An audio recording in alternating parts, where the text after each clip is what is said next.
morning, everybody. Welcome to Board Game Smorgasbord. I am Thomas Vassal. I am Michael John Delicio. I didn't say my middle name. You're Hey, breaking look, the pattern already. No, I'm going even further now. He has to outdo me. I'm Z Garcia. Darn it! You should have said I'm Z. That was the farther. I'm here. How about that? Welcome. Hey, we got a couple things we're going to talk about here before we get started today. First of all, we have a contest for you all. This is from Bezier Games. So Bezier Games has a lot of different games. One of them's right behind us here, Sink or Swim. Sink or Swim is a cooperative party game where you and your teammates will be diving in a race against the clock to sink up as fast as possible. This will be useful later on when we do our synchronized swimming video. Oh. Yeah, we're working on it. Are we? I better get into my synchronized swimming diet then, if that's the case. You don't. Oh, I thought you were going to end that sentence with Speedos. I'm so glad. Well, they're kind of a related. One leads to the other. That's correct. One leads to the other. But the game we're giving out is a game called Silver. So you have a week to enter this contest. You just need to email us at contest@dicetower.com. In the subject line, put the word Squire. Why Squire? We got to look at the game Silver to see why, because the question is, how many cards can you have in your village to call for a vote? I don't know if that has anything to do with Squire. I'm assuming Squire is a character you can play in you're the right. game. That doesn't I'm have going anything to to do with assume that. that as well. Anyway, go find out more about the game, enter the contest, and you too might win this. Should also mention that you have just a couple days left to register for Dice Tower West. 1 month away. We're going to be there. It's going to be fantastic. You can still come, even after online registration closes, but you pay $20 more at the door. So, What are you doing? And I don't want to, push this too much, but the hotel that we stayed at last year, and it's the same hotel, did have a cake vending machine. you could buy 2 slices of that cake and go to the con. And go to the Right, But if you buy at the register door, early. you don't get the cake. That's a good point. If you buy it now, you can also get 2 slices of cake for If the you amount. pre-register now, you also get cake. That's what Right. we're saying, okay? That's correct. You're acting like we're going to get that cake. We've done it. We don't need to do it again. Yeah, right. What do you mean we, mammal? Okay? You've done it. You tried some of you the never cake, did? didn't you? I did not try the vending machine cake. I ate it in for front one, of you is what I did. avoid I offered cake, you a piece. which I did not take. I only had it once. You don't have enough fingers. Here you go. No, I've had it 4 times now. Wow. You've I had cake from a vending machine 4 times Well, I now? remember I went back to Vegas for that survey trip, and there was a vending machine sitting there. What was I supposed to do? You're right. Okay. The vending machine now has a Dice Tower seal of approval on it. It would. Actually, it would have a seal of excellence, because I think the cake is really good. It's actually very good. Come to Dice Tower West, and you can have that cake. Also, you want to come to Dice Tower East, you can register for that. Dice Tower East is being sponsored by All Play. We're announcing our sponsors, All Play Games. You'll be able to, the tables that we have here in the studio, you'll be able to check them out there. And, how many said is right? Family Games Homestead. No, not Family Games. No, Family time games. No. It's We're the candy doing it. people, right? It is the candy people. Well, Yeah. talk about the freeze-dried Candy. candy. Sharon's going to send me an Yum, email yum here. candy, It's please. House Family Homestead. There you House go. Family Homestead. They have freeze-dried candy there. They're sponsoring a newcomers meetup. So if you both Dice Tower West and Dice Tower East, if you come to them and it's your first time, we have a meetup for new people to go to. It's a way to meet other folks to play games with, and for us to tell you a little bit about the con.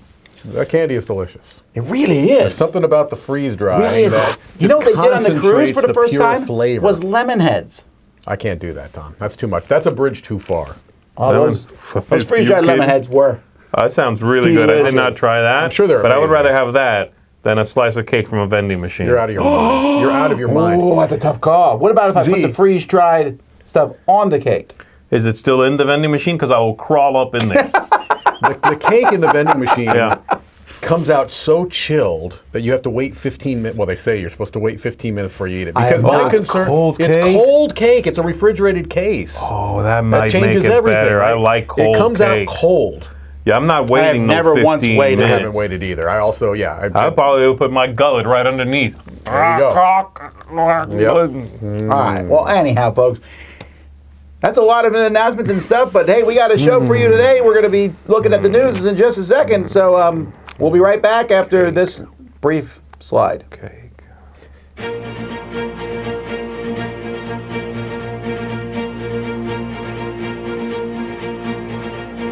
Good. Yeah. Tom is gone. Tom is gone. His mic is still on, but he has, he needs his computer. He forgot his computer. Right. So Roy runs He had the news. Cake on the brain. That's what it is. Okay, kids. Cake will rot your brain. It'll make your computer hands go limp. It's a complete catastrophe. Oh my goodness, Look at Roy. this guy. Yeah, baby. I'm back. Complete catastrophe. It is a complete catastrophe. But the news is not. The news is ready to rock Well, we and can roll. pull up the first piece of news and look at it while Let's I'm take a pointing look at at my what's computer. up here. Let's take a It's look. right here. Gen Con, yeah. Mike, tell us a little bit about this. So from what I know, and there is a little bit of assuming I'm doing, Gen Con has always had a trade and educator day. I know because one of the first years I went to Gen Con was as a teacher, and I went on Wednesday. And so they have panels and things along those lines. Free ticket. Oh, yeah, is it? No. No, but it does allow you, it did give you allowed you to get into the vendor hall early. Anyway. I love it. Now, I think that they have added to the trade day, which is still the Wednesday before the con opens, and they are going to make a kind of a display area, from what I can tell, that publishers will put out games. And why this might be exciting is that it sounds like what Essen has done for many years, that I experienced for the first time last year, where they had an entire room dedicated to most of the high-profile games and many of the smaller games as well. You walked through the day before, if you had a press pass or a particular badge, and you could see the games and you could talk to the publishers, many times talk to the designers. Take photos, what have you. That kind of That's always thing. sort of concentrates Yes. the new releases in a much smaller footprint. Right. Allow you to take in what's new, what's hopping, without having to walk the entirety of the Right. Gen Con exhibit hall. I'm kind of surprised it's taken Gen Con this long to I come together. agree. Although Yeah. I just looked on the website, it looks like this is still focused on teachers, so Oh, interesting. Gross. Okay. They need, if that's the case, they really, this is I don't something- care who I would be. Yeah. I could have the most uneducational game. I'd be like, I need to be there. Yeah, I think whether this is what Essen is now, it should become that, I believe. It's something that they should take on. All right. One of the oldest games that we have in the Dice Tower library is Acquire. Okay. And Acquire has now is coming from Renegade Games. So Renegade Games has some sort of partnership. We're not sure all the details with Hasbro. Right. This, you can see, has the Hasbro logo on it. Hasbro owns the rights to a lot of games that Renegade has acquired the rights to. Axis and Allies, Diplomacy, Robo Rally, Squad Leader. I have no idea what they're doing with any of these games. Yeah. Wait, Renegade now has Squad Leader? Yeah. Okay.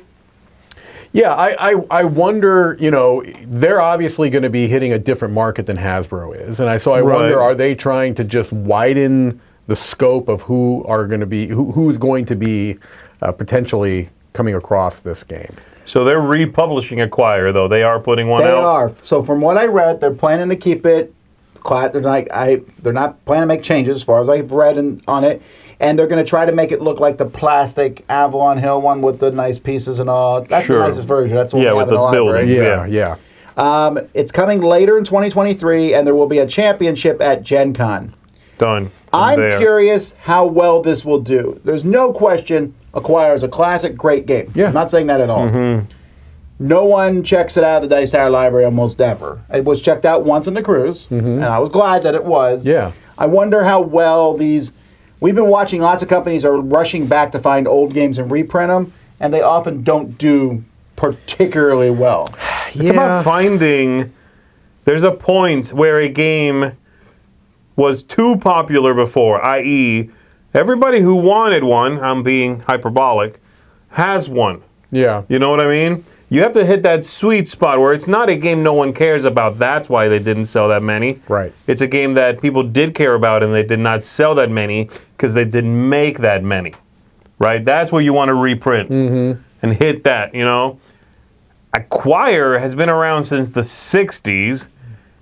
I feel like it's readily available. You can get this. It's pretty much always been in print, right? Sure. Yeah. Well, there's thousands of copies that you can get on, but most of them aren't nice. Like the Sure. Avalon Hill we have is pretty expensive if you go to get that on the second. Maybe that's the way to pitch it then. We're making a deluxe Acquire. Yeah, a deluxe that is accessible. It's to not. everybody. We're not trying to necessarily. Like the main primary focus is not new players discovering this. It's players who know it can finally have their Yeah, deluxe you can have a Acquire. nicer version. They can have their cake and eat it too.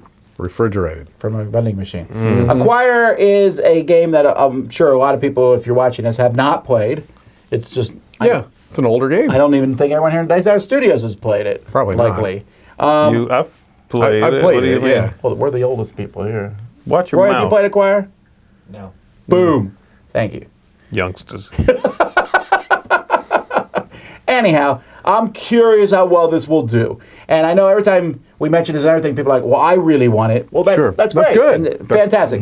Renegade does do a good job, so we'll see. All right. In a confusing naming convention, Ravensburger has a game coming out, Disney Villains, which I'm sure won't get confused at all with Disney Villainous, with the same theme. Right. That's crazy. Right. It even looks like the same font, but it's a different company because Villainous. Oh, is Villainous from Ravensburger? Maybe it is. I thought so. It might be, actually, yeah. Well, anyway, This is an old Leo Colavini game about onions. My interest in this is almost as negative as you can get because Leo Colavini games aren't usually my jam. Although a card game might be more interesting. Might be, yeah. But it's From what I understand, that well, go ahead. Talk about what it's it was. Uno rules. You're putting cards on piles by color or number. This is like an old classic Colavini game, one of those like buy it everywhere kind of games. Yeah. It's been reprinted a few times with different themes. The most popular of which apparently is indeed onions. But yeah, I mean, this is Uno-esque, which is cool. I mean, hopefully this is everywhere. It will probably sell well. This theme is particularly just who cares. Right. Also, that it's good to be bad in a lot. I think that's... pathetic catchphrase. But I think that's a Disney catchphrase. I don't think that's coming from Ravensburger. I think I've heard that catchphrase before coming from Disney. I'm looking up the Villainous game right now. So the font is quite different. So Villainous is Ravensburger, it says in the chat. So yeah, okay. So there's Ravensburger Wonder Forge. Yeah. So You're so wrong.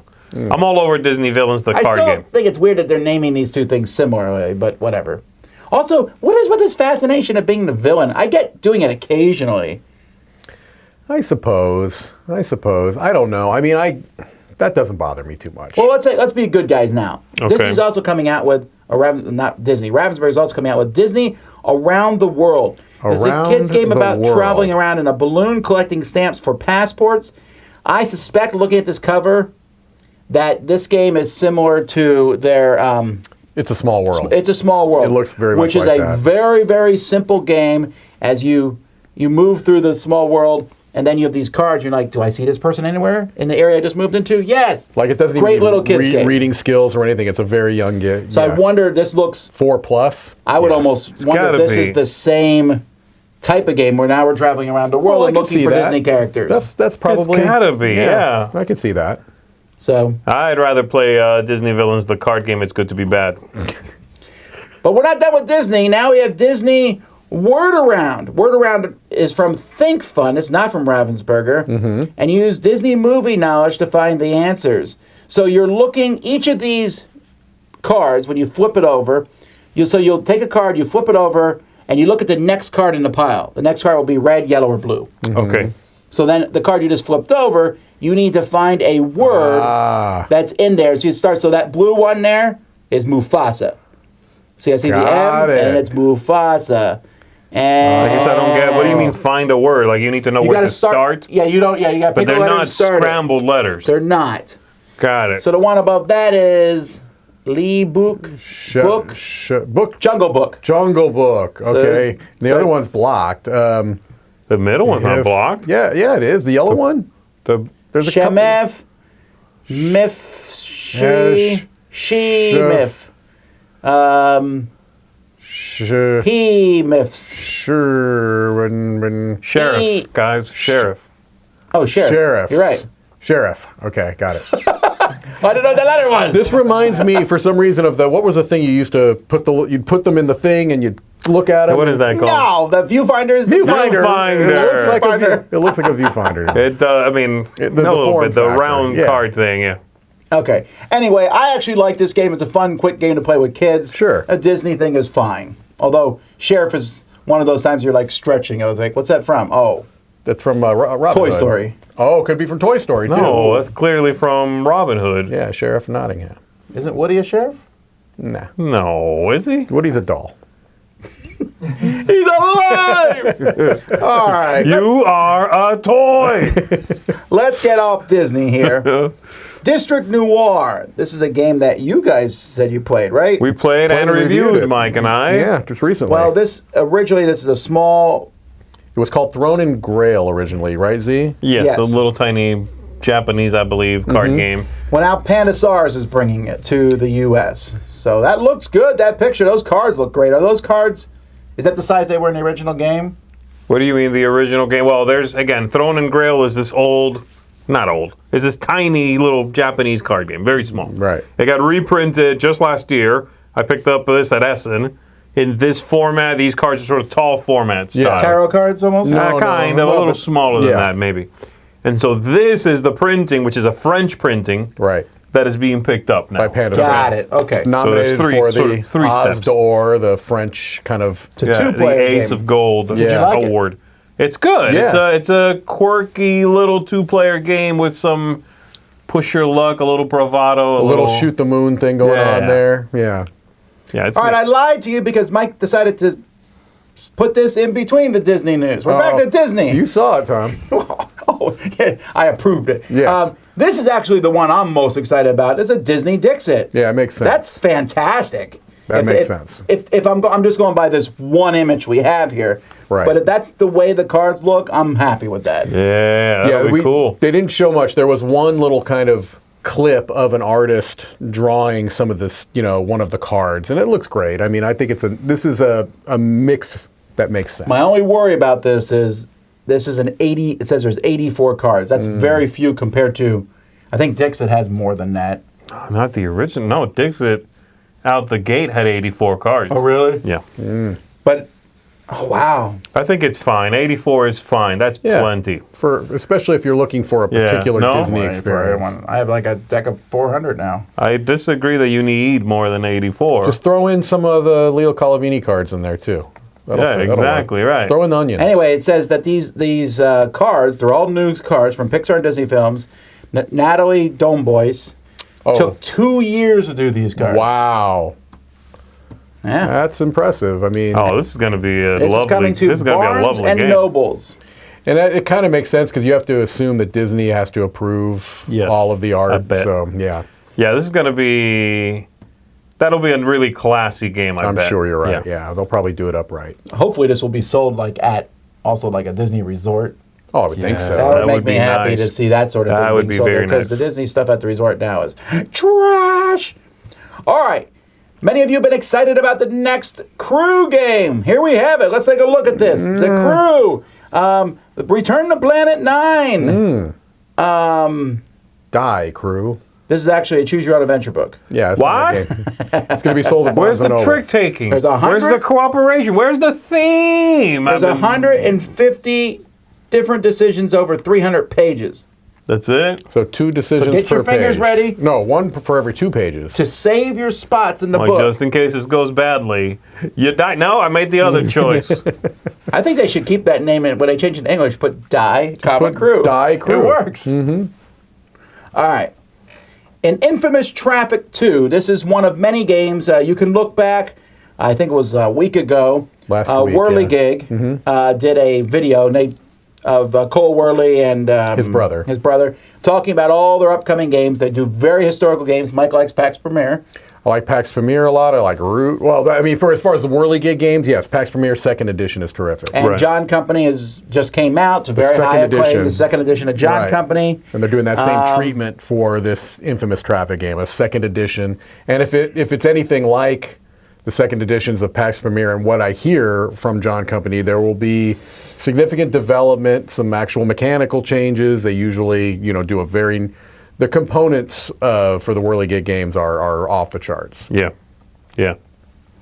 All right, this next cover is gorgeous. That's Nautilus Island. Yeah, I like I this. really like how that Ooh. looks. Design Bright and duo. cheerful. This is from Johannes Guppy.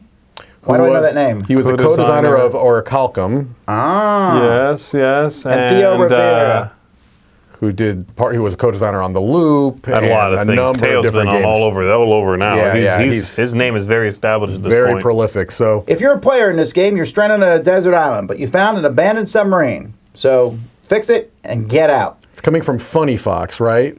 It is. That theme is not particularly different than Forbidden Island, but all right. We'll come no, back to Forbidden that. Island has a helicopter coming in to get you. It does. I'm thinking Forbidden Desert, where you make the airplane and get out. Yeah. It's a stunning looking cover, though. Who Again, is the I tend artist here? to I tend to like these kinds of games. Yeah, I do too. That's Clement Masson.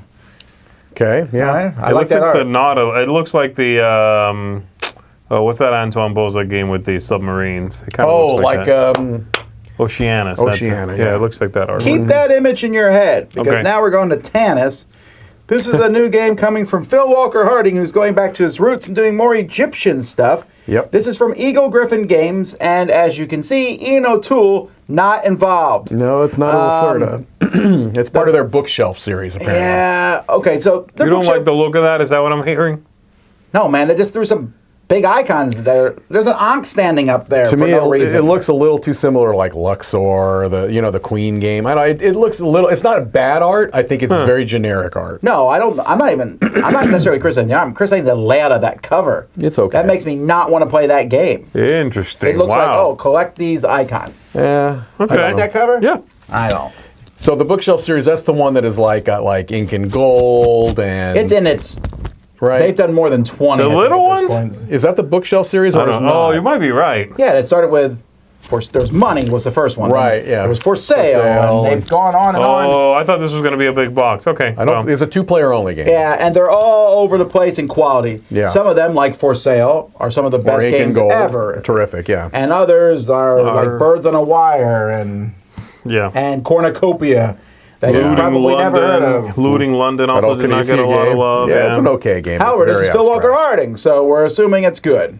Yeah, and according to Chris, who is the resident Phil Walker Harding expert, most of his prototypes are set in ancient Egypt, and then publishers either change the theme or don't. Really? Interesting. That's what he said. He says he kind of that's his go-to. I think it was in a designer diary or something. Yeah. All right, let's stop talking now about. We went on and on about Disney. Now we're going to go on and on about trick taking. Let's do Be it. prepared. It's a trick-taking crew. renaissance, folks.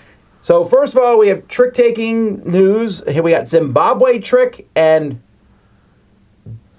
Dois. Dois, yeah. Or do is. These are both from the designer of Ghosts of Christmas, 9 Lives. Which we're reviewing this week. Yeah, yeah. This guy's So- like all over trick taking. yeah, and these are older night. designs. These are older designs. I want to say Okay. one of them's maybe 2019. Well, that's ancient. Yeah, older, I should say, of course. So this is from a company called New Mill Industries. Let's see what else they've done. The only game Union Station, London Necropolis Railway, Reapers, and the Science and Seance Society.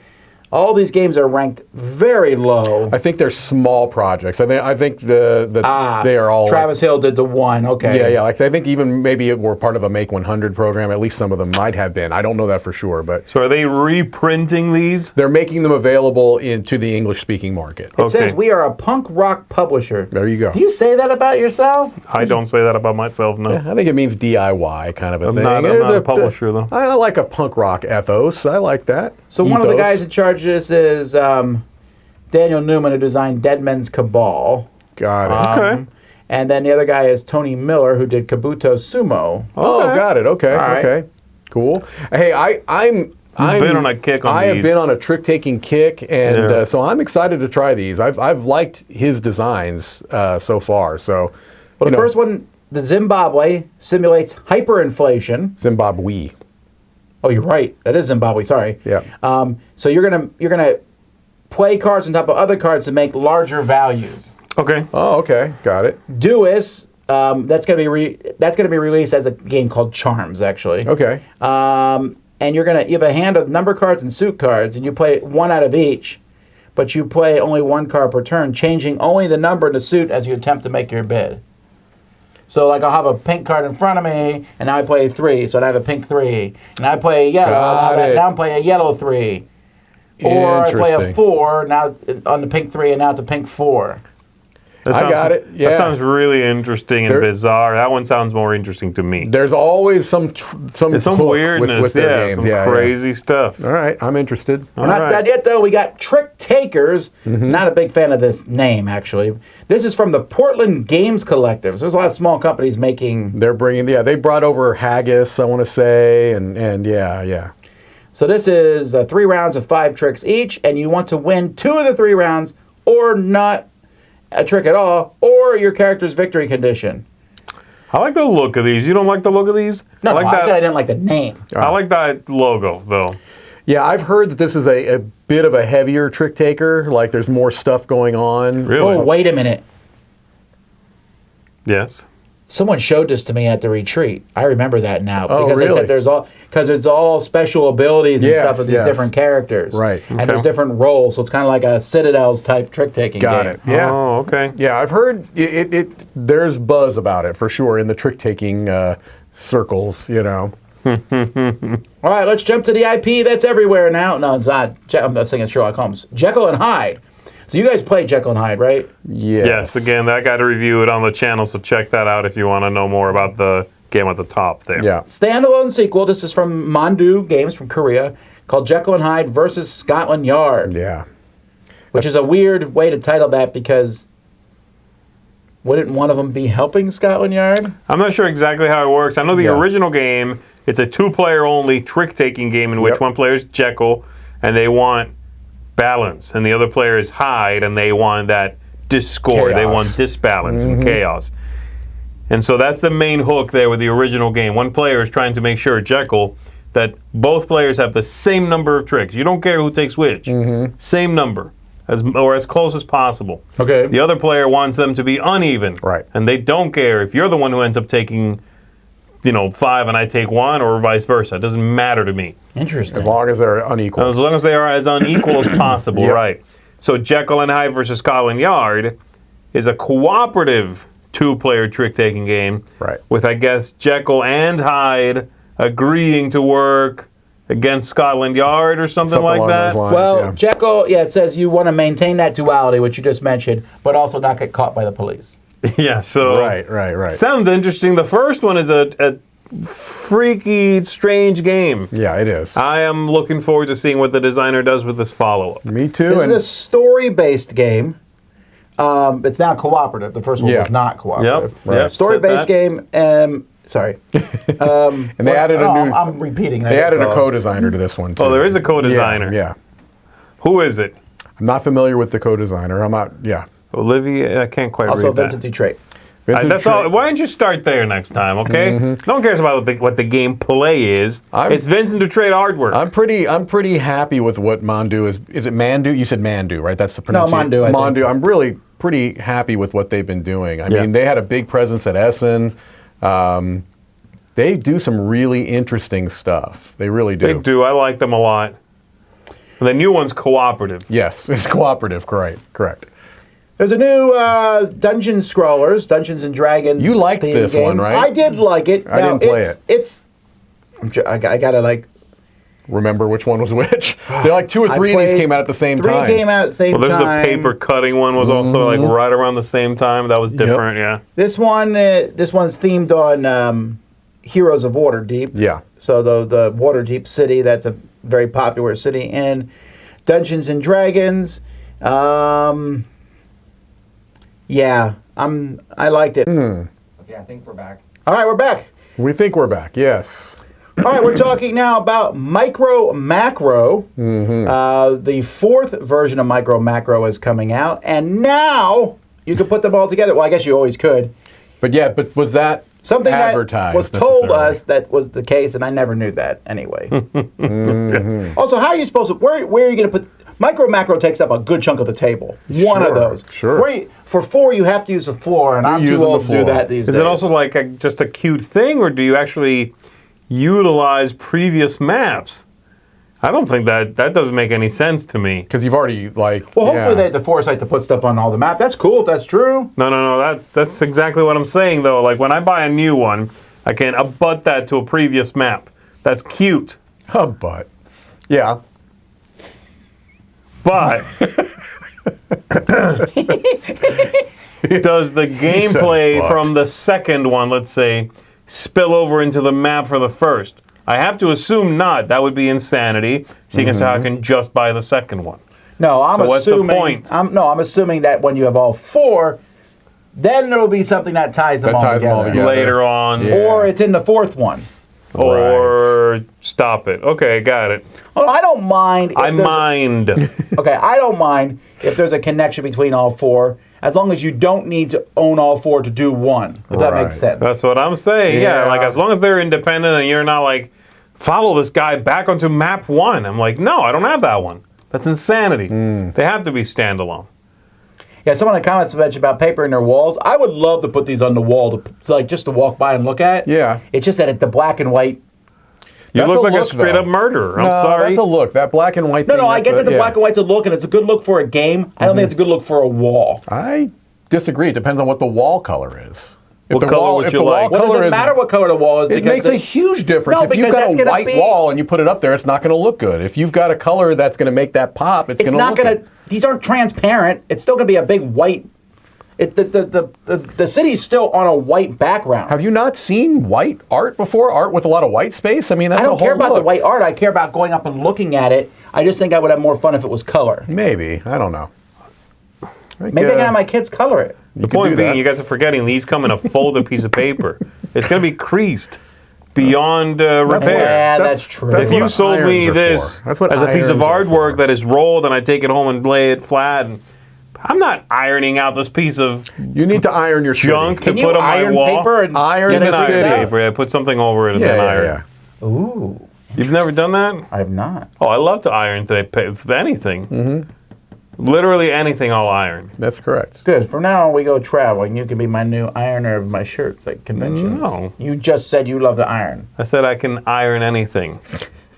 Like your ventricles. Okay? All right. Get all the wrinkles Two out. more pieces of news. Big stuff here, folks. There we go. So, Scorpion Mask has said, hey, we're tired of making small party games. This is Scorpion Mask's first crowdfunding project. Is that It is. right? Yeah. It's also, as far as I can tell, their biggest game that they've made, not counting the large version of... The robot deduction. Oh, they were part of that? No, yeah. What is that called? What's the game? Decrypto. Decrypto. Jeez. They made a Decrypto. giant They did. Decrypto. Yeah, yeah, okay. yeah. Yes. This here is based, this is Dead Cells. This is based on a video game, which I am very sorry to say, I've never even heard of. I'm not familiar with it. Honestly, I probably would have had very little interest in this project until I saw the design team, and now I agree. am very interested. Well, that I disagree on. I think this cover looks, like when you say Dead Cells, that sounds interesting. It's a video game, though. Have you played the video game? No, but I never even heard of it. You got to hear of it first. It's a You might hate the video A game. roguelike video game. So okay, Go ahead and Google it real quick. Dead Cells. Oh, it's a mobile game. Yeah. Can we get this? It's on Steam. Stem. Yeah. What's happening here? Is there a Dead Cells iOS? Nah. Oh, Is there? interesting. There is. Okay. Well, then try Is it. Let's free do a stream. or I'm going to be playing Dead Cells on Monday, and what's happening? I'm going to get it now. Well, it I'm depends on going what to get it costs. first. How much do you think it costs? $20. $1,200?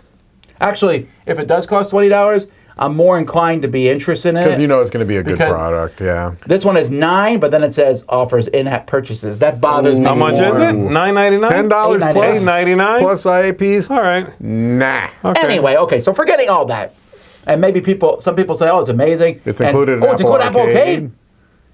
Yeah. Tom's back in. I'm back in, baby.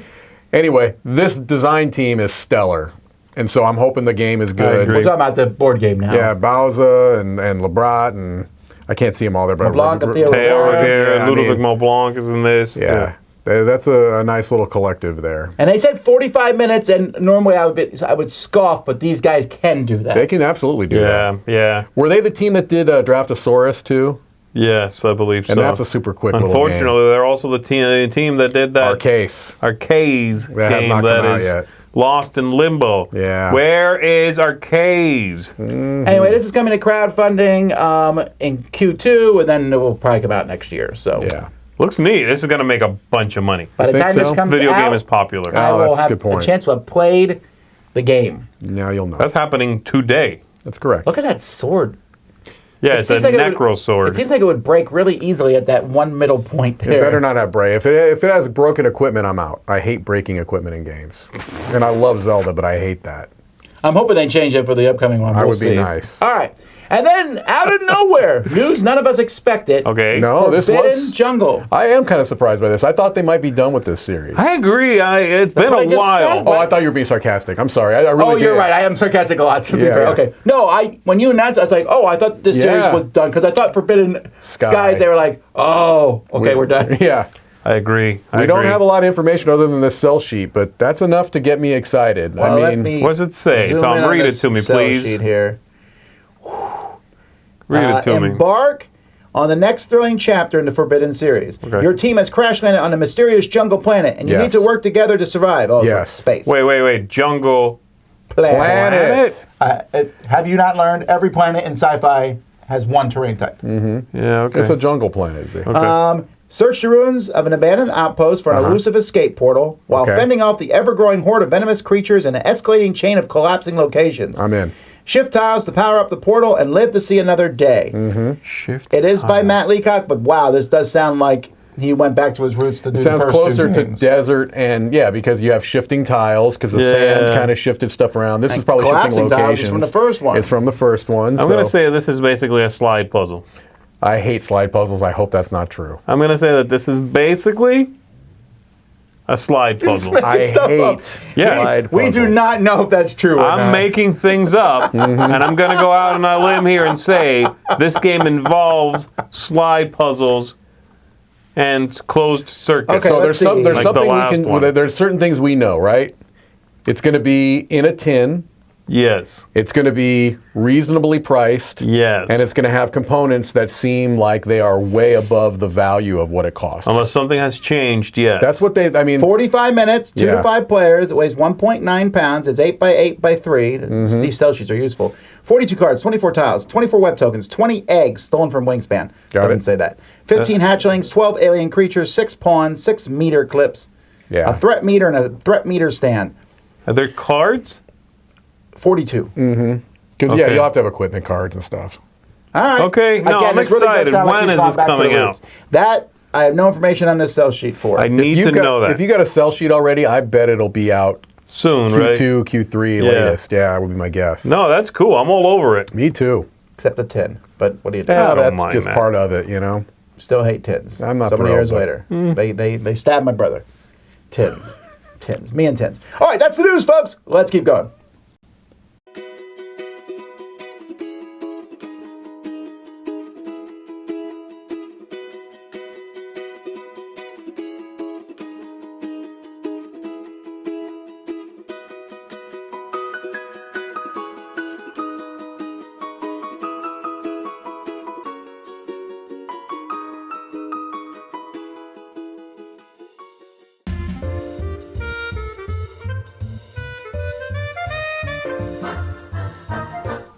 Lost Ruins Harnack!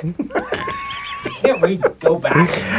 Well, you got the first one. Yeah. Roy got the second one, Cascadia. Roy got the No, second Tom got one. Cascadia, the And second you one. guys kind of both screamed the third one at the I same said time. Arnak first. I said lost. That doesn't matter. Ruins of Arnak. No.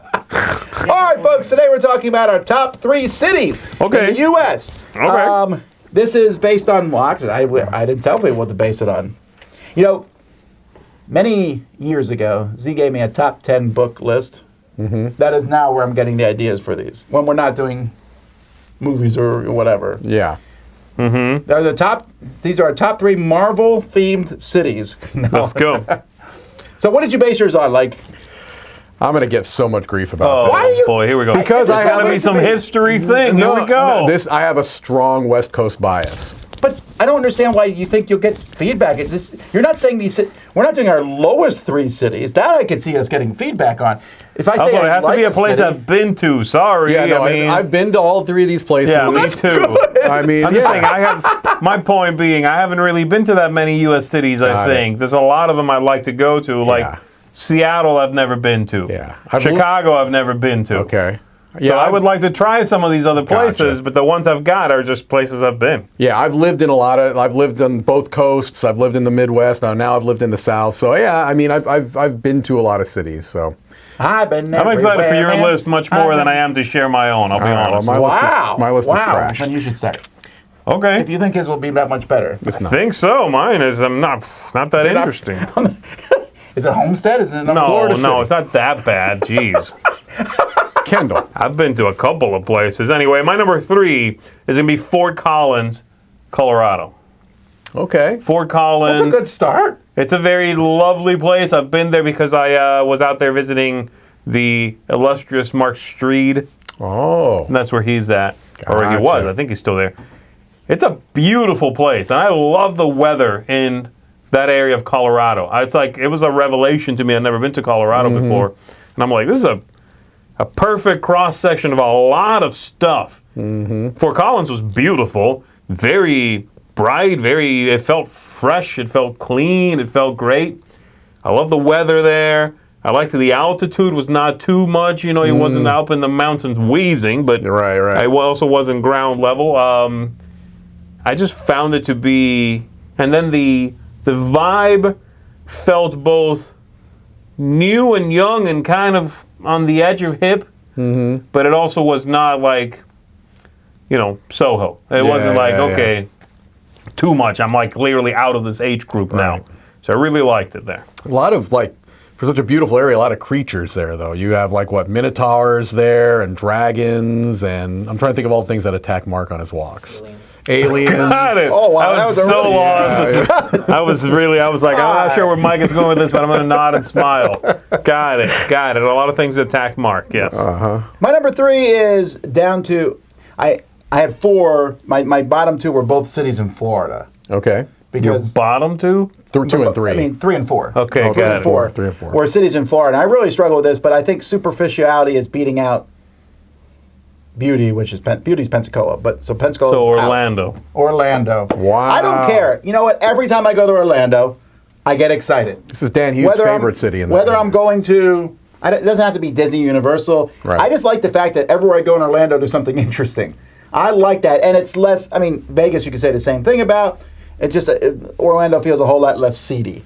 Also, I like the We weather. haven't been to the right parts in Orlando. No. You wanna see seedy we've been to a Orlando? few of those spots. Yeah. You don't remember a couple of those hotels we've stayed at? Yeah. Okay, so, but I don't know. I like it. It's sprawling. When I say Orlando, I'm including Kissimmee and the surrounding areas to it. I don't know. I get a lot of good memories. And over the past 12 years, if we want to go on vacation and we don't want to spend a lot of money, we stay here. But if we want to spend, getting to Orlando and staying in Orlando is reasonable. It's not bad. Yeah. And then there's a lot of things that are off the beaten path that you can do there. And there's little amusement parks and all kinds of weird stuff Yeah, there. that's true. So, there you go. My favorite cities are ones that I think have feels, which are always hard to describe, but you just, they have a certain feeling to them. And number 3 is San Francisco. This city has just this, I don't know, I love it's almost, and this sounds bad, but it's almost claustrophobic feeling because there's these really tall, kind of everything's vertical, right? And so I like that. I like the distinctive feels. From every disaster movie I've learned sure, this. but the hills, Guess so. the hills of San Francisco. I love the feel of that. I love that there's the water areas, but then there's also these very distinct neighborhoods. There's a great Chinatown. Probably my favorite Chinatown I've been to is in San Francisco. Have you ridden a trolley car there? Oh, absolutely, I've ridden. Is it as cool as it looks? It's great. Yeah, it's great. Are the hills really that steep? Yes. Try driving a stick shift in San Francisco. I don't recommend it. I did it, and it was terrifying. But I love the city. I love the feel. It's one of the few American cities that feels old to me. Like you can see some of the history there. I mean, some of the buildings still look like they were built, in the early 20th Since century. the earthquake. Well, of course, but there are still some things that right. remain. So, I love the Little Italy area there. So, San Francisco, I love it. Apparently, I said Marvel cities. I was just kidding. A lot of people in chat are looking. Yeah, and then we're going to have, and of course, every city we bring up, people are going to say, "Oh, this is terrible about it." Look, there's good and bad everywhere. Right, of That's course. true. Yes. All right. My number 2 is Gotham City. No one would ever pick that. That's like true. The Gotham worst. City Gotham sucks. City's a cesspool. Gotham City is the worst, man. Now, my number 2 is Savannah, Georgia. All right. Savannah, Georgia, talking about a city that has a feel. Savannah, Georgia has a feel. You know what I mean? It does. I've never been to New Orleans. No, what is it? Yeah, I'm thinking of the right place, right? New Orleans? In Louisiana? Louisiana? Yeah, New Orleans. With I've never been Mardi there. Gras That city is one that seems like it would have a really distinct feel, but I've never been there. Savannah gives me something that I think is probably akin to a New Orleans or New Orleans, however you want to say that. Yeah. It's got that old South feel. There's the trees. There's the old constructions. There's that just on the edge of like spooky kind of vibe. Walking the streets there's a lot of statues and details on the walls. Yeah. And oh, look at that, a cemetery literally like... It's a little gothic, isn't it? I guess that's the word I was looking for. It's very gothic, yeah. And it also feels both gothic and large and like, oh, that's a creepy thing, but quaint.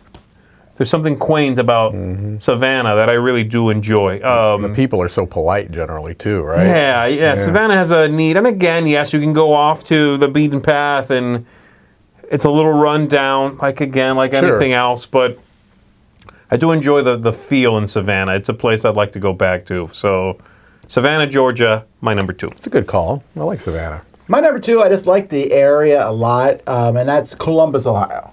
I really enjoy, home of Origins. Even though we never go to Origins anymore, Yeah, and are not planning to go this year. Sorry, but I've explored Columbus a lot more than the other cities like Indianapolis and stuff that we've gone to.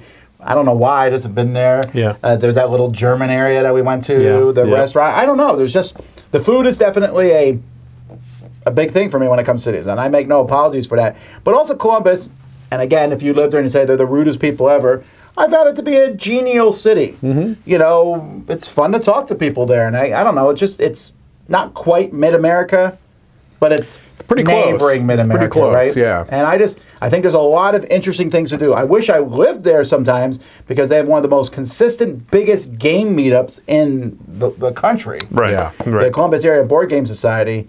But yeah, I just like Columbus. Nice. My number 2 is stretching the bounds of what is a city. You know what I mean? It might be California. No. I'm saying it might be too small to be considered a city, but it probably is a city. I mean, and it's the only of the 3 cities that I have on my list that I've lived in. Okay. And so my number 2 is Santa Cruz, California, which most people, maybe their only exposure to Santa Cruz would have been if they've seen The Lost Boys. You know that boardwalk scene at the beginning of The Lost Boys? No, I don't. Well, all right. Well, that's Santa Cruz, California. Wait, which boardwalk am I thinking of? Isn't there one that's in all the movies? That's not Santa Cruz. Santa Cruz is in some, but it's mostly. I mean, Santa Monica. Santa Monica's the pier. That's the one I'm thinking of. Okay. Santa Cruz is Northern California. It's south of San Francisco, north of Monterey, and it's just gorgeous. And you know, the biggest issue is that it's terribly expensive because it is so gorgeous. It has incredible, you know, water, you know, and I love the water. I like being near the water. All of my cities are near water. That's just important to me. I love the vibe. It's very much kind of a hippie town. It has that feel, and it just kind of feels a little bit like a city out of time. Okay. You know, it just still feels a little bit like its own place that is kind of. There is some of the corporate stuff that gets in there, but it also still is very much like, hey, let's keep the feel and the vibe of Santa Cruz, you know, unspoiled, so to speak, which sounds very pretentious, but it's not a pretentious city at all. It's very funky and eclectic, and you know, I have a lot of great memories of Santa Cruz and going to the beach and going to the music stores and going to amazing concerts that again, it's a lot of nostalgia for me. Yeah. And you know, some of my favorite, you know, memories ever from there, and I would love to live there, but it's so expensive. Yeah. So very, very expensive. Also has an amazing university, UC Santa Cruz. So Santa Cruz, love it. Okay. My number 1 is Crossover. Oh. Columbus. No. San Fran? San Francisco. There you go. San Francisco is my number 1. Mike already said it, but yeah, San Francisco's beautiful. I've never been there, man. I'm feeling left out. San Francisco has, again, gorgeous weather. Weather seems to matter to me, I guess. And San Francisco is certainly not as pristine as Fort Collins, but it does have that sort of lived-in feel. but it's also like you can see how rich the place is, and you barely touched on the water. You mentioned water briefly, but that's a big part of it for me. Going down to Fisherman's Wharf, and that vibe down there, and having Alcatraz just off over there in the distance, and it's a cool city. I like the vibe, the Golden Gate Bridge, and I do like San Francisco a lot. I think it's just a really wonderful.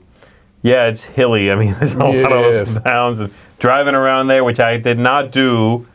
I don't think I would want to do too much of that, especially down, what's that street? Lombard, the twistiest street in the country. I walked it. Yeah. But I don't think I want to do the Question whole about the Golden Gate. Yeah. Every time I see a movie or TV show, the Golden Gate, there's a couple or some people sitting alone in a nice spot overlooking it. That ain't happening. Are those places pretty crowded?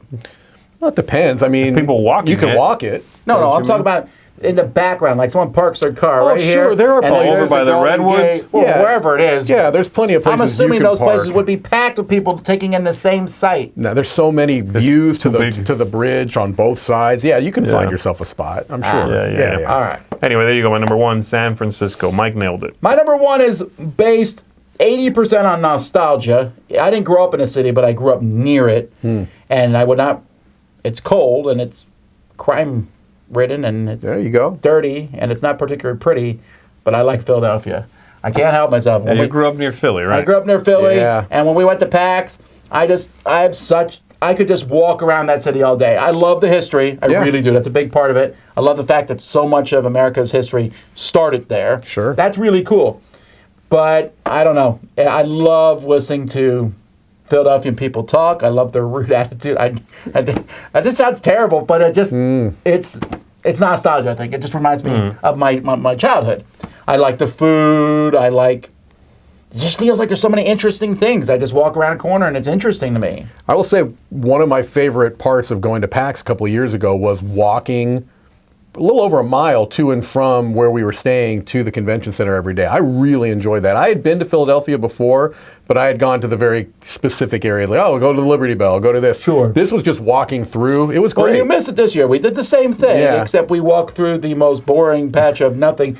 And I was entertained by it, but it definitely was it was the opposite of what you guys were talking about with San Fran. Yeah. Oh, yeah, no. So, but I don't know. I just like Philadelphia. I like diving underneath, finding the hot dog vendors in Philly are unlike anywhere else. There's just something about the vibe of that city. But I get why people wouldn't like it. Yeah.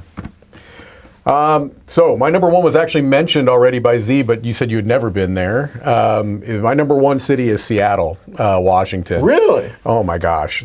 You are. The first Thanks time for living here in Miami. Yeah, Mike. I know. I am a West We're sorry Coast this is a struggle kid. for you. I want to go to It's Seattle. not, I but- definitely want to go to Seattle. But I just remember the feeling I had when my wife and I went to Seattle for the first time, and it was just like, well, actually, I had been there before, but I'm specifically this trip, like. There was just, it's something that's very hard to even put into words, but there's just something almost stunningly beautiful about it.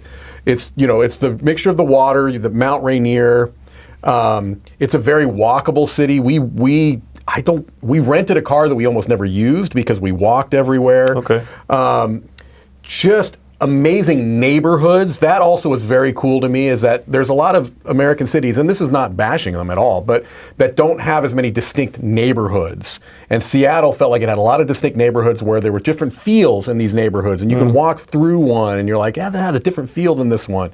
And the amazing coffee stores and coffee shops, and there's also some great game stores. Some of the best game stores I've ever been to is still there in Seattle. And just the juxtaposition of the trees and the mountain, but having a city that has almost anything you would want, plus the water, plus taking the ferry to go, it was just magical. Where do you take a ferry?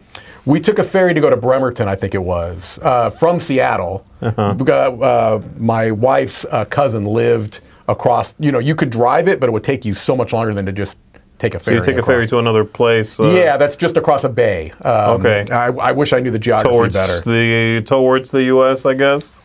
No, going towards Canada, I think, really? actually. Okay, but that's it's like a 45-minute ferry. It's not that long. That's People cool. from there will know where I'm talking about, probably. But anyway. Okay, that's neat. I like that. Yeah, it was great. I loved Seattle, and we'll be back. Yeah, my only, I think, ferry experience was Staten Island. It's like, okay. Yeah, it's still cool though to say you've done a ferry. You know what I mean? Yeah.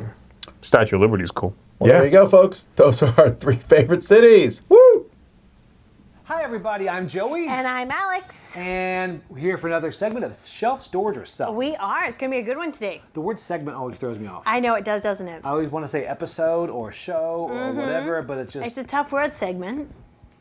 It's not really. Okay, anyway. All right. One day we'll get it, right? One day. Anyway, we're going to talk about, this is where we actually go through our shelf, decide what is going to stay in our collection and what is going to go.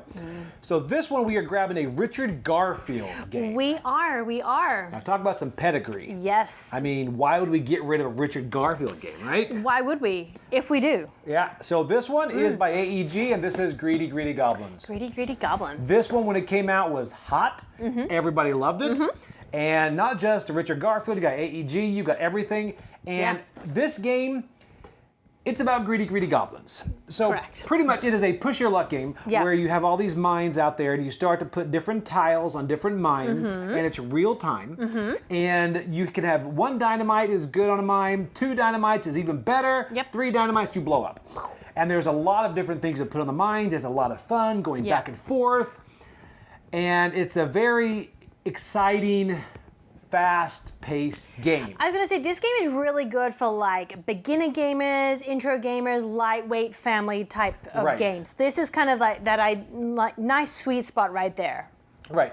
And it's really one of those things that we initially got it because it was good for kids. Yep. And not just kids, but it's good for families. Yeah, I mean, to have those tiles out, the texture of grabbing those tiles, it's kind of like the upgraded Quacks components. Yep. They're really nice to reach out. It's more like Azul, I guess. Yeah, It's true. fun to grab those tiles. The components are really good. The Goblin components are, they're fine. They're goblins. But it's really fun to go and just drop those on there. Yeah. And I've had a lot of fun doing this. Yes. And it's one of those things that you almost have to, it's push your luck, but you're reading everybody else as much as anything else. Correct. That's exactly it too. Because I was going to say, if it was just straight push your luck, Quacks kind of, wins that category every time. Right. But this does have that unique, you're right, that bluffing you're going to kind of do too with it when you're putting down the tiles. That makes this different. I didn't think of that, but that really is it. It's got a bluffing mechanic in the fact that if you, on one round, load something up and then throw a couple of dynamite on there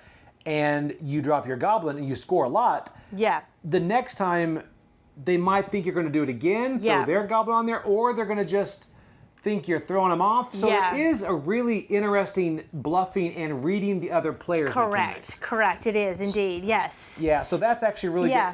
And honestly, it's really funny when you bluff and you succeed. Yeah. If someone throws their goblin on there and they blow up. Yeah. And it's really fun to have those little victories in there. And it's a really fun, it's a light game. It's very light. Yeah, it is very light. Like I said, it hits that like family weight intro gamer spot really perfectly. Right. Yeah. So, I mean, I like it. We've played it a lot. Yeah. As far as family now, I think with our family, there are other games that are going to hit the table for me more. That's kind of what I feel. I feel like for a while, this game was one that we played a lot, but recently I think our family has shifted, maybe because we play more games. We don't have to do the beginner game so much, And so I don't think this game gets played as much because we don't have that need to play a game like this so much. And I don't want to throw around the word beginner. I mean, it's a fun game, but I think we are playing like more Marvel United as a family. Correct. And yes. things like that. So it's kind of changed. Yeah, we've shifted a little bit there too. Yeah. So I don't know how often it's going to hit the table. We played it again recently. We liked it. But does it deserve a spot on the shelf? That's what I mean. Our shelves are getting so tight there that it's hard. Those spots on every shelf are like very valuable. And I don't know if this quite warrants a spot right now, but yet I'm not wanting to get rid of it. Right. Okay, so my next question, spoiler. Yes. So this one, shelf, storage, or sell? I would put this in storage for right now. And I would want to, like, maybe in a year revisit this and see how we got it out from storage. Then I would say, yes, we'll keep it. But I want to put it in storage just to kind of see where it fits. Okay. Now, by storage, we mean like a closet or somewhere that's not a prominent spot on the shelf, but not on the floor. That's true. But no, for me, it would be a sell. but I don't run this house, so apparently it's going to go to storage. Yes. So, all right, so for you, it is storage, It's right? a storage, yeah. So it's going to come. So we are actually cleared off some shelves. Woohoo! Look but at us. this is Greedy Goblins, and really, if you have not played this game, You need to play this game. It's a great game. You do need to play this game. I do really enjoy this game. I just, like I said, maybe in a year we'll come back and revisit this. Yeah, because I think the bluffing on this is what kind of stands this apart. Yeah. If it was just on its own, I would say push your luck. I'd say Quacks does it far better. Yeah, definitely. But this has really fun player interaction, which Quacks does not have that much. So the player interaction with the push your luck, I guess, does make this stand apart. Yep. So I guess I'm glad we're keeping it, at least in storage. So, okay, guys, that is Greedy Goblins by Richard Garfield. All right. All right. Thanks, guys. Bye. Bye.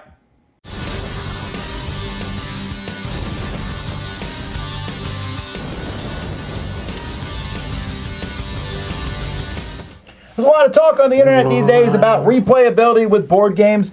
It's definitely something we often bring up in a board game. We say, hey, this game doesn't feel like there's a lot of replayability in it, or the replayability of a game is high. Yes. Yeah. Replayability comes from deep gameplay, sometimes. Sometimes. Sometimes it comes from options, and sometimes a combo of both. It can also sometimes come from how quick a game is. Oh, that's What does that interesting. mean? I have not thought of that one. Yeah. I don't think I would call that replayability. You don't think so? What about something like Love Letter, where you're technically playing the game maybe 5, 6, 7 times because it's so quick? But it's not quick. You're playing one game. You're playing several hands. I know. Well, it depends. I guess I also get what agree you're with saying, Love but when Letter you is just a hand. I get what you're saying, like the literal, like you can play it again, replay the game. Sometimes those because it's so short. Yeah, those short little card games. You're like, oh, let's do it again. Let's run it again. And I'm not even. Yeah. Anyway. Again, the big argument here is, I don't know which way you're going with this, but replayability. Like, what do we mean by that? What is replayability? What leads to replayability? Or is it even that important? That's the question that I want to ask. Well, that's true. Okay. Well, let's pretend it. We'll come back to it as important. Okay. Let's pretend it is important. Okay. Okay, because most people, when they buy a game, you're hoping to still be playing that game in 20, 30 years. Or at least, well, you'll come back to that. They hope right? to just be alive in 20, 30 Most years. people have the... be honest, take care of yourself. The Don Quixote dream of passing these games off to their kids and playing games with your grandkids that are still great years later. And to do that, the game still needs to be fun. There's a couple problems with that. One, games progress just like every other art form. Of course. It's like showing your kids sometimes old TV shows. Yeah. You're like, this is really good. It doesn't It's hold up. amazing. We're all watching this movie 12 Angry Men, and my kids are like, it's in black and white. It's good anyway. And while what I'm saying is technically true, it's hard to pass that on. It is, yes. But that's a different back talk. We'll get to that. Are we old? We'll call it, are we old? Cosmic Encounter has, so many combinations, I think, more than like cells on Earth or something. Is that replayability? Every time we play it, I play a different alien. I'll never play the same game. Even if I played a different alien and not the combo, but if I pick a different alien to play each game, I probably won't play it enough times in my life to do that. Again, I, as shorthand, will sometimes call that replayability. I technically call that variability. That's variability, yeah. They're not the same. They're not really the same, no. But one leads to the other. Variability can lead to replayability. Possibly. Variability makes replayability more viable. It does for me. Yes. That's how, for example, I'm trying not to use the word Marvel at all, but Marvel Snap. Why is he talking about Marvel again? Okay, but Hearthstone. Just say Snap. Hearthstone keeps me intrigued because they input new cards into the game. Yes, which is why Magic the Gathering is still going. Right, and that, to me, I'm like, ooh, more choices, same game. Right. Now, you would argue that that's no different than just buying a new game. Potentially, yeah. It's an interesting thing because I certainly have used that replayability as a metric when I'm reviewing games. Yes. I think it is something that can be a factor, something you can consider. But I also wonder if it's a little bit of a red herring, if it's a little bit of a false goal to be reaching for, because I would venture to guess, and obviously there are going to be exceptions to this, that most of the people watching this show, that watches the Dice Tower, that is into board gaming as a hobby, as opposed to something they might do once or twice a year with their family, are not necessarily going to be playing the same game 20, 30, 40 times in a year, maybe ever. Yes. Right? And so I just wonder, how important is it?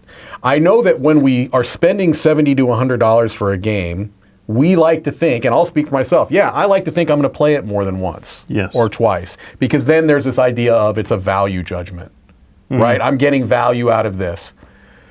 Being honest with myself, there are going to be times I spend $70, $80 for a game and I only play it once.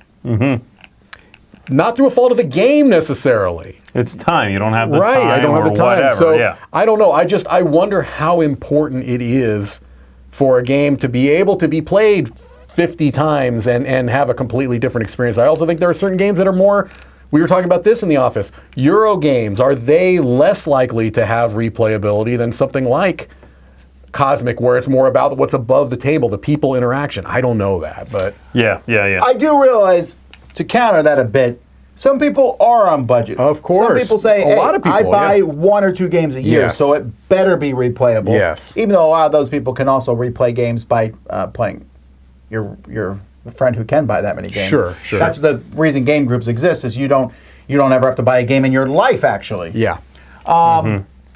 I would also argue that some people will say a game that gets replayed a lot and is played to ad nauseum, like older games. People always will say, hey, chess, look at chess.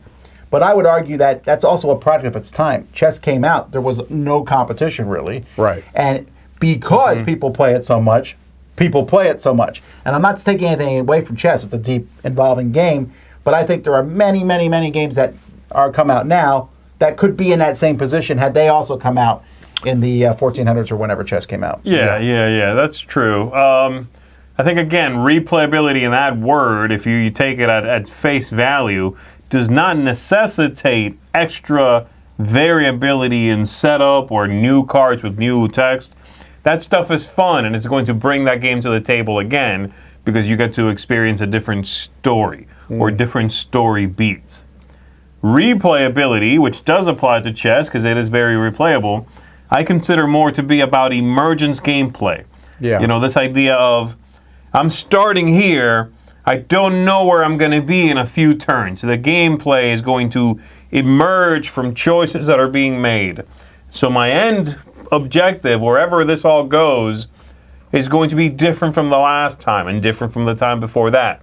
That's replayability right at the end of the day. But some games have so many variables in them that it's by very definition emergent like that. Cosmic is my example because there's a random deck of cards. There's random powers. There's random flares put into it. Someone will put something into play, I'm like, wow, that changes the whole game. Yeah, and if the gameplay is very different because of it, then you don't have to be snobby about it. That's replayability. Yeah, and I think the games that tend to be more about that kind of interaction lead to almost their own subgenre of gamers. So I'm talking about something like Werewolf or Mafia or, Two Rooms and a Boom. Those games get played over and over and over again because it's, again, more about, it's a framework. But the players are the replayability in that one. Right. But even the same players can find the game to be replayable. Yeah. I disagree with Two Rooms and a Boom, but Yeah, the other ones, I was throwing names out there. I think those actually weirdly kind of fall into the same category as chess. Right. It is very emergent gameplay and reactionary to what's going on, or studied in the case of chess. But, so that replayability and being able to sit down and play it again, and go, yeah, different things do keep happening. Where would we put something like Magic, collectible card games? Well, that's what I was just talking Well, about. it falls into the Cosmic Encounter camp. Does it? I think so. It's the fact that through diversity and through availability of distinct parts, the game is forced to be replayable. Because we will not allow the same thing to happen. Because we are removing parts. Yeah. And adding new ones. I don't have a problem with that. I also call that replayability. But I understand that it comes forth from variability. Yeah. And some people are sticklers for those two things having no connective tissue at all. I don't get that. Yeah. I get that both chess and Cosmic have a lot of replayability, and they kind of come from different places. Someone says reviewers are in a weird place to comment on replayability because so much of time is taken up playing new things as their job. Sure. I agree. That's but true. I feel like I can comment on this because of my hobby, which is playing board game-esque style video games on my iPad and whatever else I play them on, or just video games in general. So I'll play these games, and I play some video games that are like a puzzle or a board game-esque thing. And I want, when I get these games off the App Store, I want them to be replayable. Yes. A good one is the one that's, what's that roguelike game? Slay the Spire. Slay the Spire. So Slay the Spire has a lot of different variables in it, but you go back and you play it over and over and over and over again. And I do. That's replayability for me. So I understand that because I wasn't reviewing it. I'm just playing it for fun. Yeah. But I found that for me, there comes a point, and sometimes it happens in the middle of the game, where I go, I'm done. I'm good. Sometimes it fades out. Sometimes it fades. But sometimes there's just a point where I'm like, that's what else is there?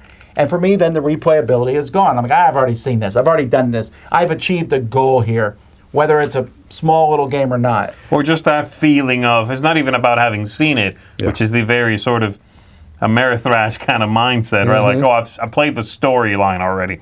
It's more, gee, I find myself doing the same things I did in the last game and the game before that. I'm reacting to the same things. I'm playing the same way. Yeah. I'm doing the same stuff. The first 3 rounds, I collect gold. Then the next 3 rounds, I shift that and I turn that gold into buying lumber, and I spend the last third of the game building buildings with that lumber. It's the same buildings I keep going for because I like those better. That replayability is not there for you. You're doing the same stuff. Next game, you're doing the same stuff. Gold, then lumber, then build the buildings with the lumber.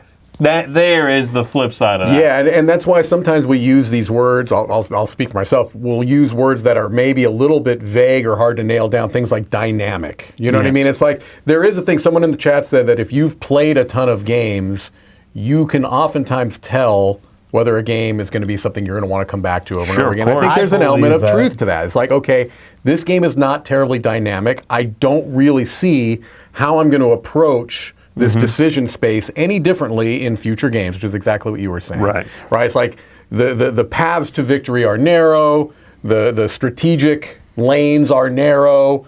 Maybe I like, but if it's such a short, exciting loop, maybe you're going to want to do that over and over again. But that's usually not the case, I've found. Right.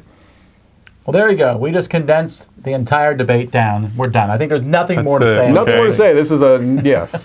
Send your angry emails to Tom. But that's the thing. It is. Replayability is a big thing, but you know what? I think it's an important thing to talk about when it comes to games, and we never will stop. No. Absolutely. But Mike's point is valid also. How important is that your game have 30 plus hours of a campaign in it, or 100 hours? Right.